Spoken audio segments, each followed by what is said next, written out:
I hope you enjoyed my last stream with Sam Samuels.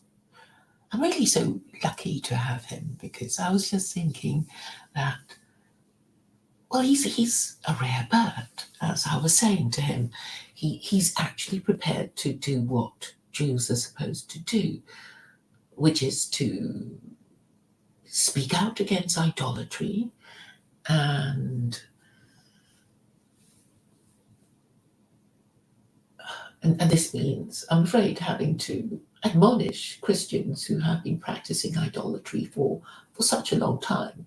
It's not even innocent idolatry, but the kind of idolatry that is deliberately intended to offend Jews and Muslims. And whether you like Jews or not, they are the key to the solution of a better world. Now, a lot of them don't know what they're for. They don't even want to be Jews. I mean, that is, I think, a lot of the problem. Now, this is all tied up too with my idea that if you were being rational as a Jew, you become Muslim. And this is basically the argument that I put to them, and they don't like it. But that's okay. It's all coming together.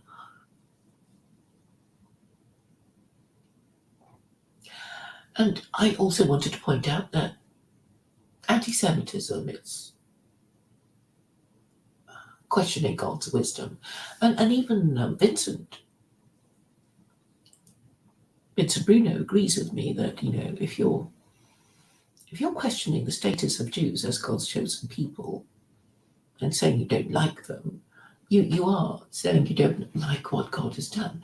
I mean, I'm not expecting people to say they like everything that God has done. If we attribute all good and evil to him, obviously, if you've suffered evil, you won't be very happy about it. But you see, all the rules that Jews are supposed to operate under make complete sense, in that Jews are supposed to thank God even for misfortune. This is, I think, for many people, a big ask, as they say. If you go back to where you thought your home was, and to discover that your home is burned down with all the people you love and your possessions in it, you might hesitate to thank God for your misfortune. And Jews are, well, they do get victimized, but they even have a special day of commemoration called Tisha B'Av, to remind them of who they are and their eternal victimhood.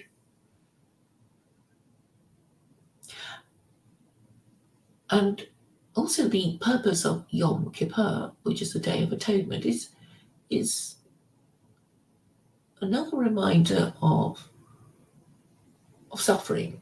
I suppose you don't think you have anything to atone for until you suffer the consequences of it. Even if it's guilty conscience about something mean you said or did to somebody, and then you think, oh dear, I seem to have offended a few people, I better apologize to them, and you recognize your error.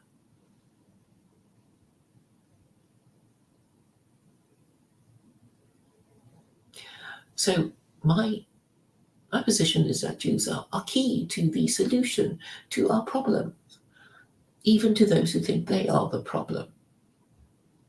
And so I hope it'll work out well when Sam Samuels and I do a role play thing. I haven't cleared up the details of him, but basically we're going to go through the reasons why people might hate Jews and work out their reasons, and maybe work out how to address the problem of anti-Semitism, and maybe even address how Jews might wish to correct their behavior to avoid themselves from being hated, if indeed they are justifiably hated. The difficulty I foresee is that, I mean, a lot of Jews will say, well, I have no control over the behavior of other Jews. I'm Reform, and, the lot you hate are the Orthodox Jews, or vice versa. So we need to find out of the people who hate Jews, whether they hate them as atheists or as theists, and whether they hate them as Christians or Muslims or Buddhists or Hindus. So all these questions will have to be, I guess, organized and asked.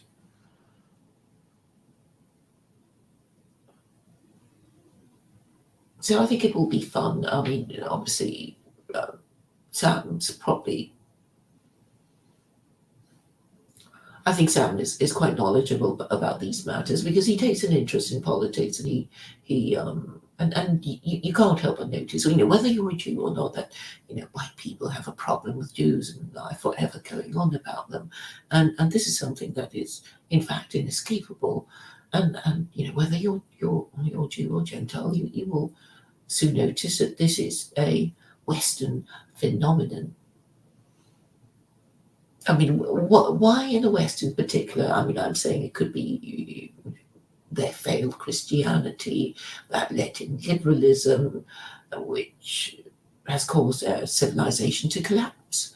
And then they blame Jews. And, why do they blame Jews? Because they can, because maybe God made them hate Jews and show their hatred because,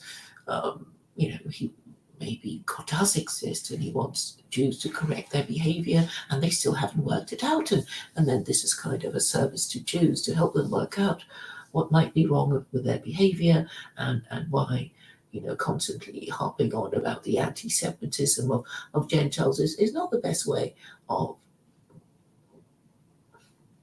addressing the issue of anti-Semitism, because people who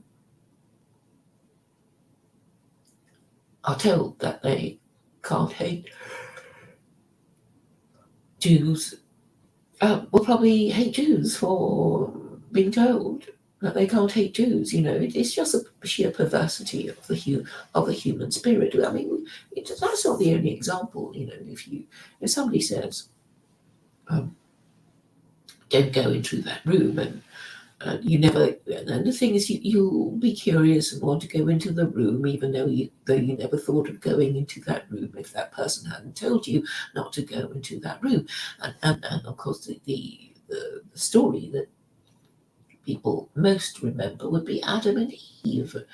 And it was, I guess, basically God going away for the weekend and saying, "Don't eat from my tree of knowledge and my tree of life." And probably Adam and Eve never even thought to eat from the tree of life or the tree of knowledge until God put it into their heads that he didn't want them to do it. And then the serpent, came crawling up to them and was saying, "Well, if you eat from the tree of knowledge, you'll become as knowledgeable as God. And if you eat from the tree of life, you will become immortal like God. So, well, how about it?" And Eve kind of thought, well, it'd be interesting, wouldn't it, Adam? And I think the story goes that Adam said, "Well, I'm not sure." And Eve said, "Go on." Something like that, anyway. So who is most to blame? Well, obviously they're both to blame, but misogynists like to blame Eve. But then it would mean that, Adam had no brain, had no views of his own, and was easily manipulated by Eve, and all sorts of other questions arise. So in my view, my developing, well, is it developing or already developed?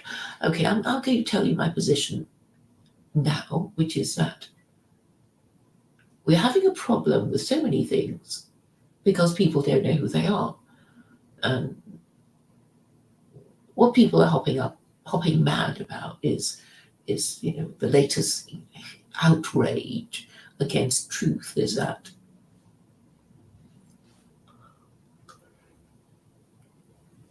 we can no longer define what a woman is. I haven't read the article in any great detail, but that is the idea, and I think we're kind of being told not to talk about it in case we get ourselves into trouble, offending the trans community or something, and this is really so illustrative of how once you concede a principle, eventually you'll get to the position of not being able to say that a person born with female sex organs is a female.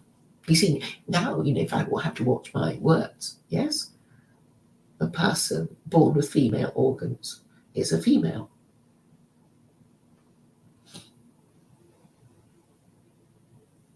And talking about pregnant persons,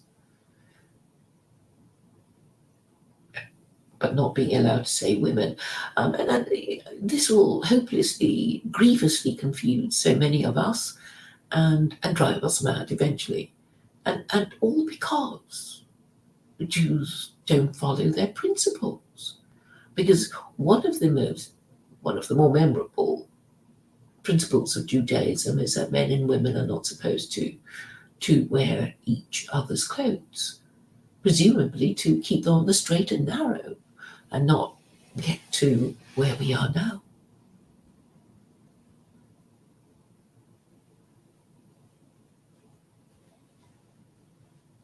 And why are we where we are now? I think it's because a lot of people think it's within their power to change things that they shouldn't really be changing, because it's obviously not a good idea to masquerade as a member of the opposite sex, even though you think you want to, because it's quite clear from religion that you're not supposed to do that. It's quite clear from the Torah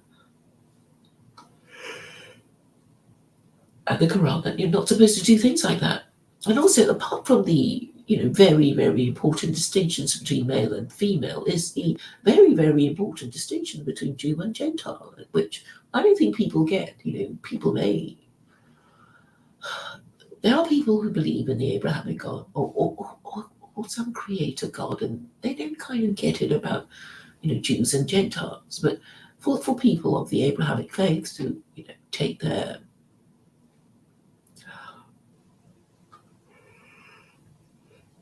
stories from the Bible, Adam and Eve, I've just mentioned that.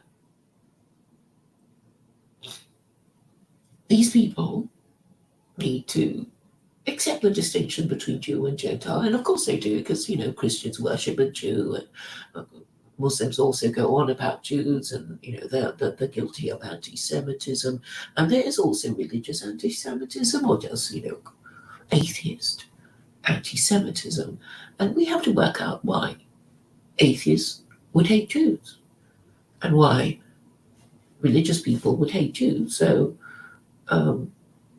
we know Christians hate Jews because the Christian narrative is that Jews caused the death of Jesus, but we don't actually know if it's true. And Muslims hate Jews because,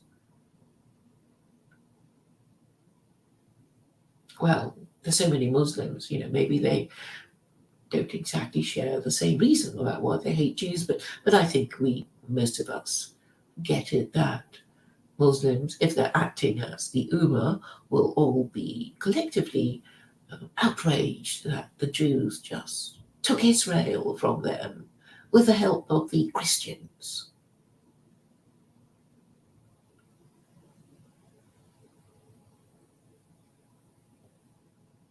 But Muslims don't quite dare to say to Jews in Israel that, or perhaps they don't even think it, but I think, if Israel became a Sharia theocracy, then I think pretty much all their problems, all the problems that the Israelis have about, Arab terrorism and all that would just be gone. But Muslims, interestingly, haven't actually said that. So how do I know that that's what they really think? I think there are lots of things that Muslims don't quite dare say. A lot of them don't want to get involved in politics. They know it will lead to, well, an argument and possibly losing the argument and feeling stupid and being accused of being a terrorist with a pedo prophet who, all the rest of the Islamophobic tropes would just come out, and you would have to be pretty thick-skinned to do all this. But I'm basically saying that the moment Jews do what they're supposed to do, everyone will do what they're supposed to do. And that's why I am reasonably confident that secular Quranism is the way to go. And what are Jews supposed to do? They're supposed to, like Sam, denounce the idolatry and blasphemy of Christianity. And I know he has no particular seniority amongst Jews. He's just an ordinary Jew. He's not a rabbi. He thinks his rabbi is going to be is the Messiah, but we don't know.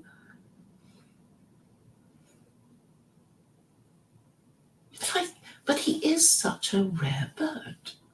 I mean, he understands all the issues. I mean, obviously, Jews are a bit wary of saying rude things about Christianity when they are living in Christendom, because they know they are a small minority. It's all understandable, and I totally get it.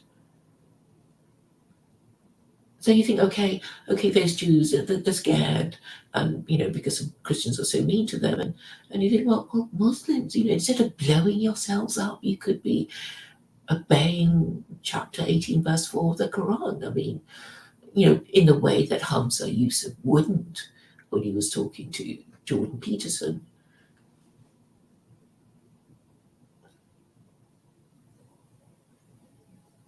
So, yeah, they're all scared. Even these Americans, even these white Americans living in their country with their, U.S. Supreme Court, I guess they don't trust their Supreme Court to give them justice. I mean, well, Trump trusted the Supreme Court to give him justice, and his supporters didn't think they got justice.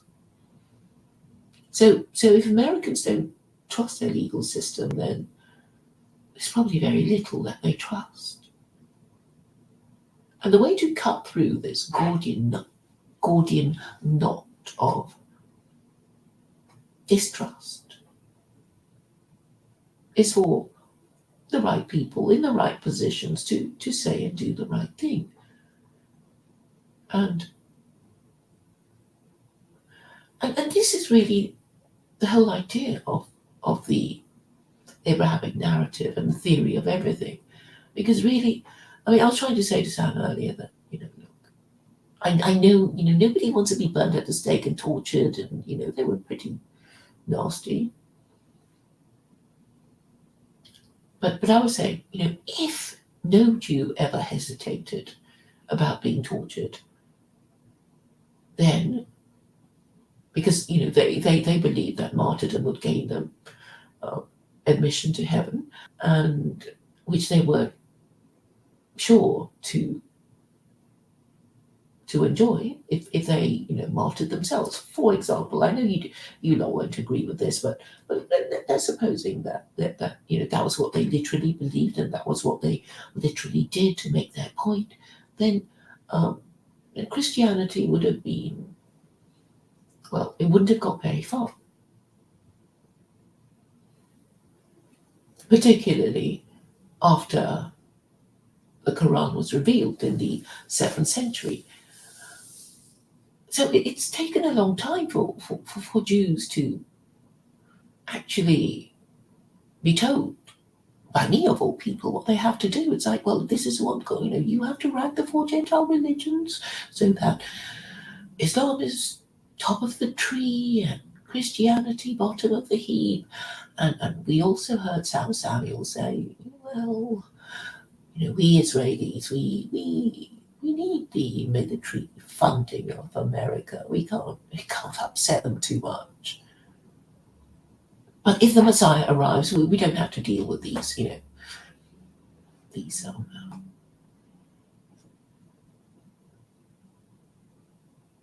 knotty problems, as in tied up in knots.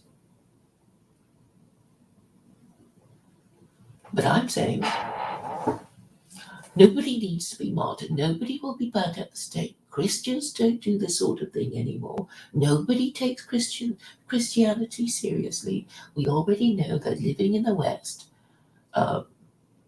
Western politicians just treat the church as a kind of resource of propaganda. I mean, we know the Pope is liberal. We know that, the Archbishop of Canterbury went liberal years ago. There were lefties, bleeding heart liberals. So a long time ago, Christianity already had been co-opted into serving the state. And this is, or what is, the cause of the problem, because these Christians who think they have a scripture don't really have a scripture that is authoritative in the sense that it tells them what to do and what not to do. So over the centuries, the Archbishop of Canterbury has basically gone along with whatever the legislature wanted, which is, MPs. And we know there is a problem with the oligarchy at Westminster and other European countries and in the Anglosphere.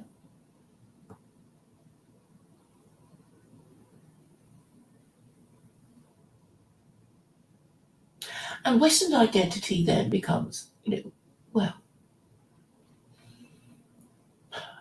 I mean, yes, you do have an identity, it's like, yes, we are the people whose government hates us and whose government doesn't care about us. And yes, we are the people who have to put up with global homo, gay marriage and transgenderism being taught to our school, to our children in primary schools. This is basically Western identity, and we hate it, whatever our race.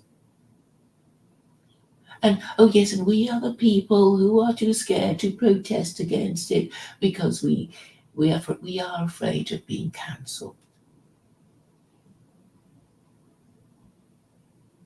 And we are the people who don't like Jews and don't like Muslims, who have no religion, but can't work out why it is that everything is going from bad to worse. We are the people who suffer from a learning disability and a mental health issue and a defect of character, because we can never admit that Christianity is kaput and so is liberalism, which replaced it, because we don't want to admit that Islam is the answer.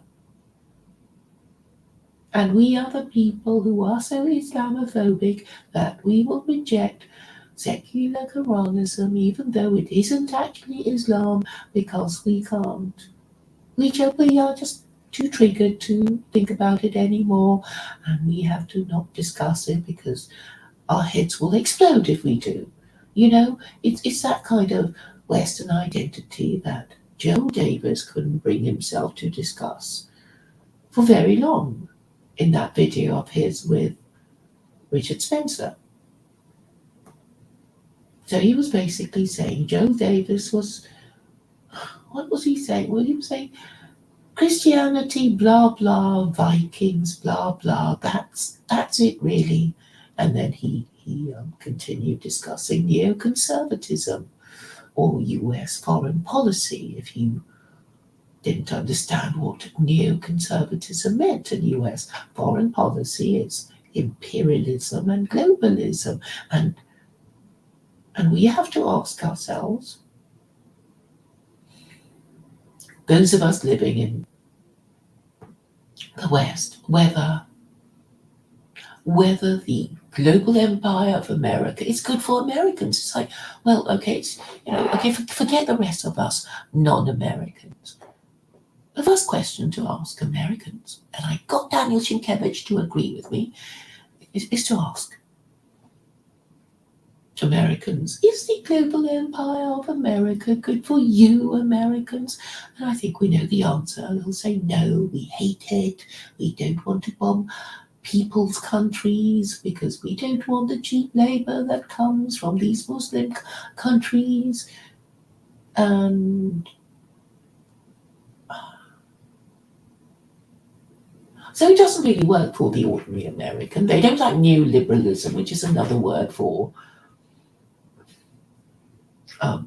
uncontrolled mass immigration. So we already know that most Americans do not like neoconservatism and neoliberalism. So they should fight it. And I've got my gift of secular Quranism.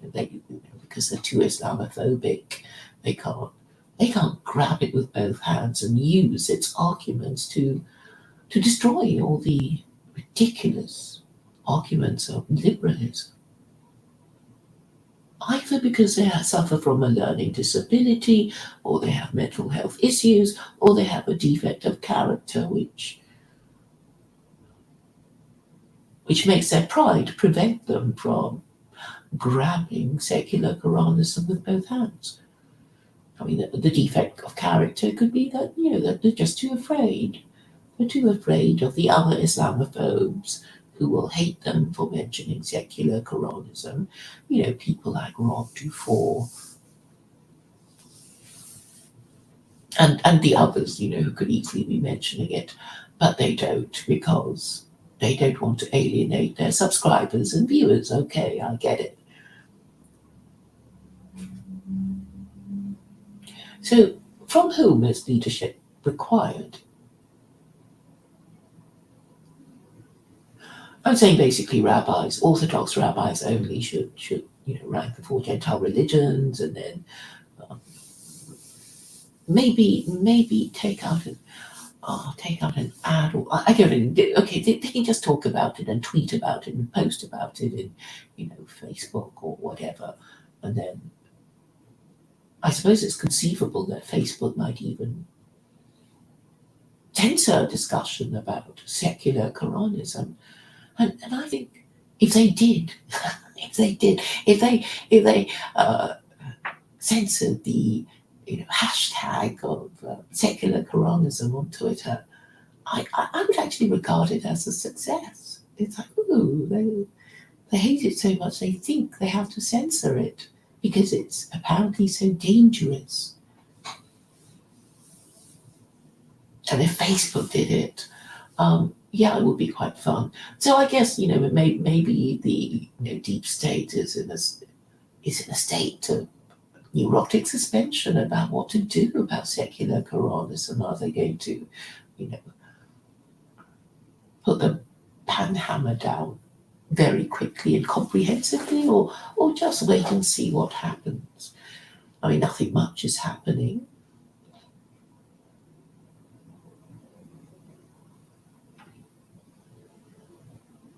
But it is 13 years of people not being able to find a better idea than secular Quranism. That convinces me that nothing will supersede it or can compete with it. In the same way that when Abraham communicated, when Abraham conceived of God, did you know that the Abrahamic God is the most powerful being conceivable? And obviously, the Abrahamic God is the most powerful being conceivable, because you can't think of any God more powerful than the Abrahamic God. And secular Quranism is really the most powerful legal system that could be proposed to deal with the failure of Christianity and liberalism.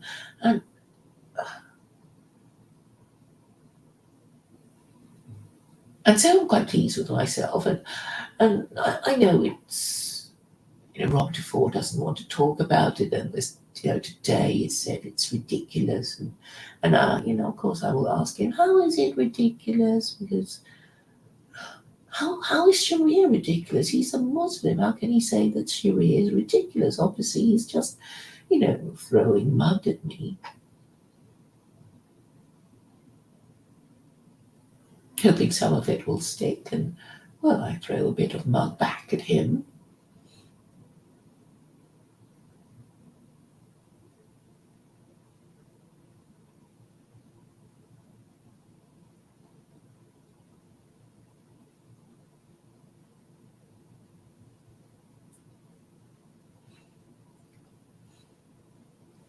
I'll read the chat now.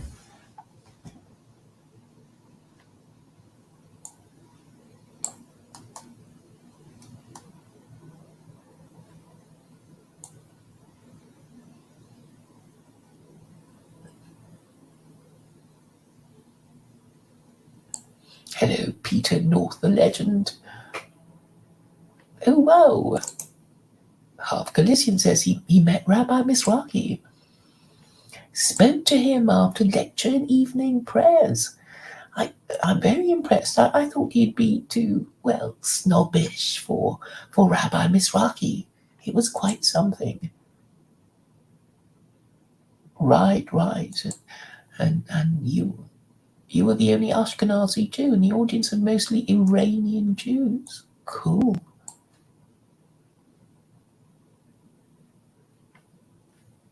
Yeah, he's a great speaker. I mean, you can tell he's a great raconteur. He tells great stories and great jokes. Right? And men and women would sit separately. I mean, just like the Muslims, right?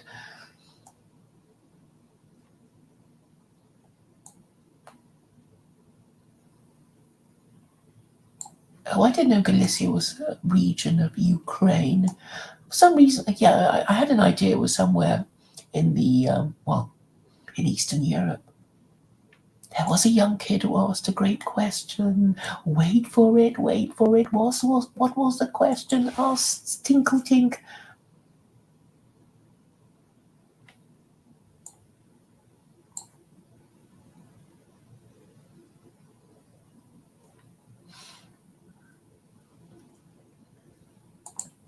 Half Galician says, okay, I need to visit the US to attend a Rabbi Mizrachi lecture here. Well, he was meant to come here a few years ago, and Chief Rabbi Mervis conspired with a senior immigration officer to make things difficult for him when he arrived. So he had to cancel a whole bunch of lectures in Newcastle and Manchester and London, which is, well, a great shame. And he does go into it in some detail in one of his. I think I timestamped it in the Radicalized Rabbi. He's not banned. I mean, he did make a point of saying, I'm not banned. I'm just going to, make things difficult. I'm going to interview him and stuff.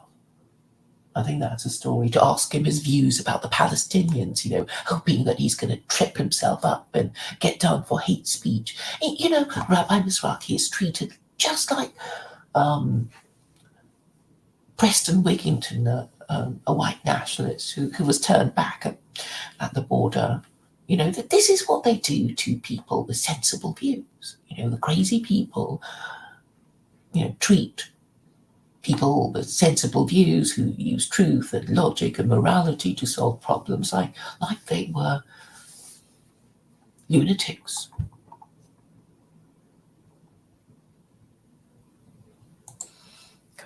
Galician says he is not charismatic. He cites Torah passages and then other rabbis on Torah. When he talks about politics, he wings it, has some fun. Yes, he does. I actually rely, on him a lot for his analysis of Israeli politics.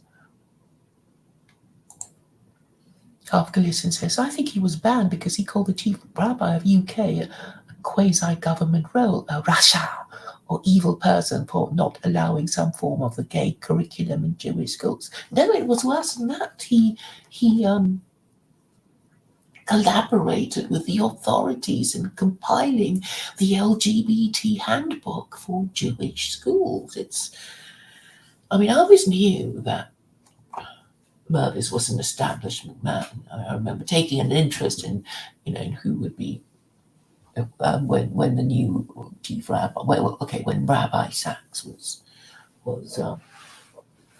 had retired, and I spoke to Rabbi Sachs twice, and we got along.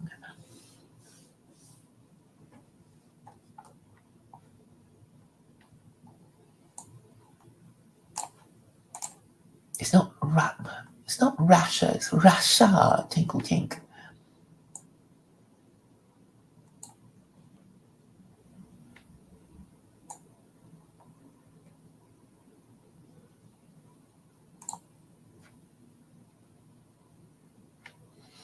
I think your joke.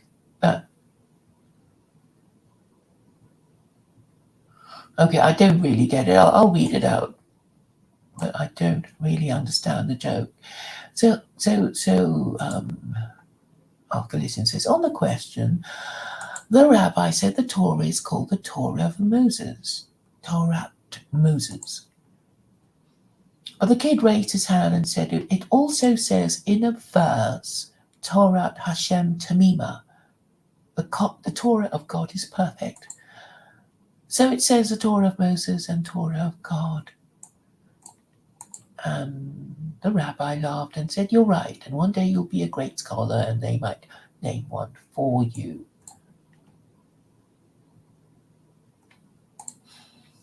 Actually, I wonder, okay, if I were a Jewish child, I would ask, the question I would ask my rabbi, and probably be beaten for it, I suppose, is, can Jews become no-hides?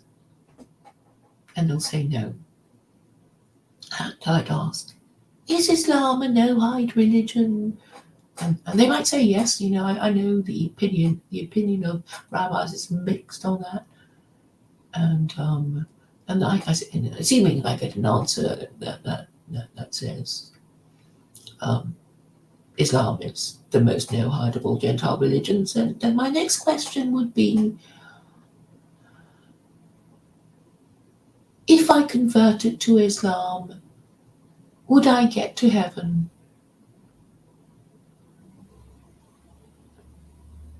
And there might, there would be a discussion, I suppose. There would be a discussion about whether a Jew who converts to Islam would get to heaven. And I think the answer has to be yes, after a great show of reluctance by rabbis, because I know that rabbis don't want to lose Jews to Islam or any other religion, but they'd have, I know they say things like Islam is a false religion and whatever, but the child would say, but the Muslims believe that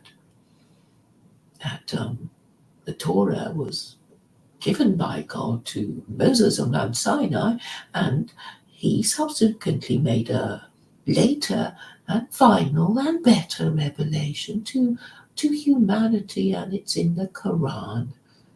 And it's Judaism light, isn't it? And the rabbis would have to agree that Islam is Judaism light.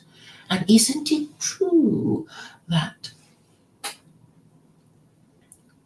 Jews are forbidden from entering churches because they are places of abomination where idolatry is practiced, but allowed to pray with Muslims in mosques. And the rabbi would have to reluctantly say yes.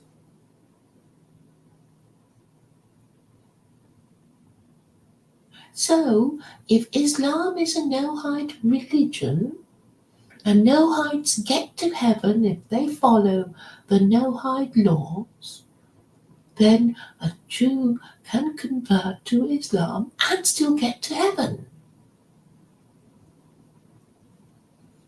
And they'd have to say yes, but the rabbi said, I will never speak to you again.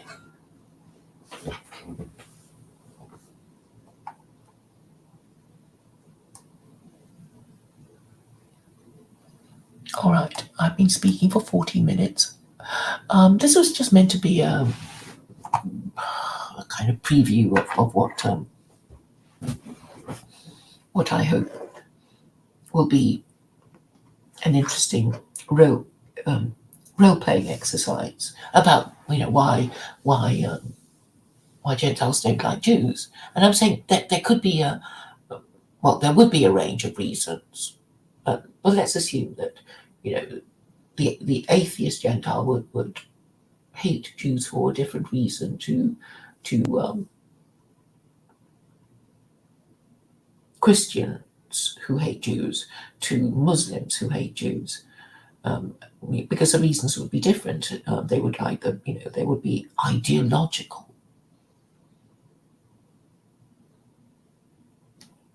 So we can explore that in the days to come. Thank you all for coming.